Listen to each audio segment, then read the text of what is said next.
বিরিয়ানি বানানোর জন্য প্রথমেই আমরা আলুগুলোকে বড় বড় করে কেটে সেগুলোকে লাল লাল করে তেলে ভেজে নেব।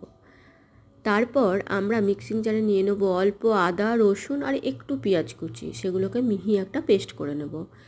এবার তেলের মধ্যে দিয়ে দেব তেজপাতা। আমি এখানে কোনো গরম মশলা ফোড়ন দেব না, এর মধ্যে দিয়ে দেব পেঁয়াজ। পেঁয়াজটা একটু লাল লাল করে ভেজে নেব। আমি এখানে একটা মিডিয়াম সাইজের পেঁয়াজ ব্যবহার করেছি, এখানে আমরা অনেক বেশি পেঁয়াজ ব্যবহার করব না, আর আমরা এখানে বেরেস্তাও ব্যবহার করব না, তাই আমি পেঁয়াজ ভেজে তুলে রাখলাম না। এরপর দিয়ে দেবো আদা রসুনের পেস্ট। এবারে এইটুকু একটু ভালো করে কষিয়ে নিতে হবে, আদা রসুনের কাঁচা গন্ধটা যাতে চলে যায়। আমরা এখানে এই বিরিয়ানিটায় দই বা টমেটোও কিন্তু ব্যবহার করব না।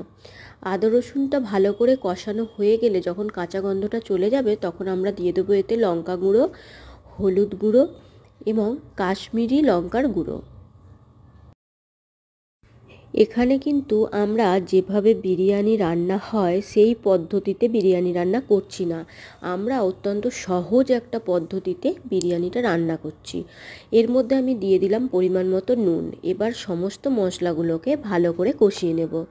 ভালো করে এরকম লাল লাল করে কষানো হয়ে গেলে তার মধ্যে আমি দিয়ে দেবো মাংসগুলো দেখবে লেগ পিসগুলোর একটু ছুরি দিয়ে একটু চিড়ে নেবে, যাতে মাংসের ভিতরে মশলাগুলো চলে আসে।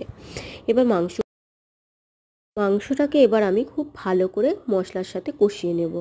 ভালো করে যত কষাবে মাংসের টেস্ট কিন্তু ততই ভালো হবে।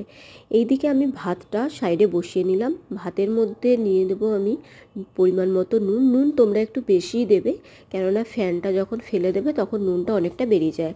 আর দেবো তেজপাতা। এখানেও কিন্তু আমি কোনো রকম গরম মশলা ব্যবহার করলাম না। ভাতটা হয়ে গেছে, আমার মাংসটাও আমি রেডি করে নিয়েছি। এবার লেয়ারিং করে নেব।